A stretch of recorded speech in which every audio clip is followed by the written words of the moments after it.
Okay, in the last 15 years, with the advent of computer games and video games and all sorts of other games and a variety of other things, we have increased the amount of time kids spend in passive activities. And one of the things that's happening to our kids is that they are not developing what is called the achievement motive. You know, the idea that they can organize something, motivate themselves, lay out a plan, and actually achieve or accomplish it. And so many school teachers, for example, will say, well, I'm still pitching, you know, like I used to pitch, but there are fewer kids catching it, you know, and so on. Then in other instances, we have kids who have very strong achievement motives, and what we'd like is to make sure that our kids had the motivation to achieve, you know, and to accomplish. Now, to understand what it is something that is based on the idea of I'm making part of the decision myself. And so a choice is involved, and something called guided participation. So that you have a child's choice that's involved in some way, and then you have guided participation for them. That's different than telling them what to do or telling them what to expect and so on. And there are a variety of things that parents and teachers can do to actually accelerate the achievement motive either at home or in the classroom. So here are a few. Number one, when you have a child you give a child a task, for example, ask them to estimate how long they think it will take. If it's homework, have them estimate how many they're going to get correct, and so on, so that they have to make a choice, kind of a prediction in that. And then the next thing you do is after they learn to estimate or set a goal, you help them identify an action plan, it is called. It's just a simple strategy of the steps they're going to follow, you know, to reach some goal. It's a very, very simple process. But it's very interesting when you talk with kids, for example, many ages, to say, well, how do you get from here to there? They have a hard time mentally breaking up the steps, you know, of how they get from, how do you make a bed? See, for example. And how do we'll just say, go in and clean your room.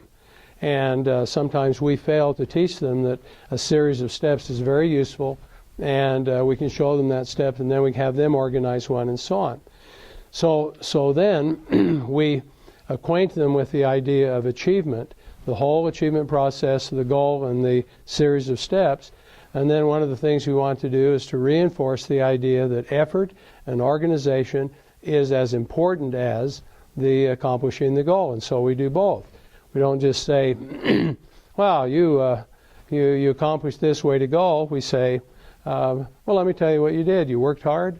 You followed these steps, and by following those steps, you're able to achieve something that was really important. Then we want to label them as an achiever. Kids of all ages, even adults, by the way, are influenced by what they believe to be true about themselves. So if you want your child to become more helpful, you could say, well, you're a helpful child, and then one day when you ask them to help somebody, the helpful kids will go act helpful. Well, we want our kids to do hard things. We want them to be able to face challenges. We want them to break it into small pieces and become an achiever, someone who accomplishes a lot, and so you give them a positive label and refer to them. Then you can set up like a one meal a week, for example, and you get out a piece of paper and at home, and you can say, let's take a look at all the things that everybody's accomplished in the family this week. What have you? And then we say, great. And because we've accomplished all these things, we're going to go have a family something, you know, on Saturday. And you build achievement and the idea of accomplishment into your family plan or your class plan. We've spent a lot of time with teachers teaching how to develop the achievement motive in class and teach achievement skills while they're teaching their curriculum. And it's entirely possible, and teachers can see their kids surge in their ability to accomplish a whole lot more if they'll teach them the achievement skills. So here's another one. You want to teach your kids to persist, to be persistent, and how you do that is you get them started in a task, and then you leave. And then you come back in a few seconds, and if they're working, you say, wow, way to go, here, have 2 Starbursts, and so on. And if they're not working, you say, well, let's get back to work. And then when you get them back to work, you leave again. And you leave and then you return, and you leave and you return, and you space the time out and lengthen the time between the intervals until you can get them to actually perform on their own.